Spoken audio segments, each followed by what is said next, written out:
ఎండాకాలం ప్రారంభంలోనే ములుగు ఏజెన్సీ ప్రాంతంలో తాగునీటి కష్టాలు మొదలయ్యాయి. మంత్రి సీతక్క నియోజకవర్గంలోని మారుమూల గిరిజన ప్రజలు రక్షిత తాగునీరు లేక వాగులపైనే ఆధారపడుతున్నారు. అధికారులతో మంత్రి పలుమార్లు సమీక్షలు నిర్వహించినా గొత్తికోయ గూడెలకు సురక్షిత నీరు సరఫరా చేయటం లేదు. వాగులు వంకల్లోనే చెలిమల నుంచి తెచ్చుకున్న నీళ్లే గిరిజన ప్రజలు అన్ని అవసరాలకు వాడుకోవాల్సిన దుస్థితి.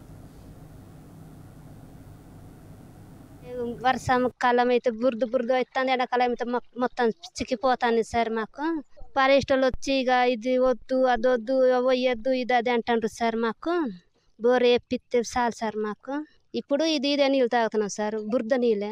ఇప్పుడు ఇక్కడ మాకు ఏమో రోడ్డు లేక బోర్ లేక నిర్బంధ పడుతున్నాం. ఇప్పుడు మాకు సీతక్క అన్ని సహకారం కల్పిస్తానని అన్నాయి.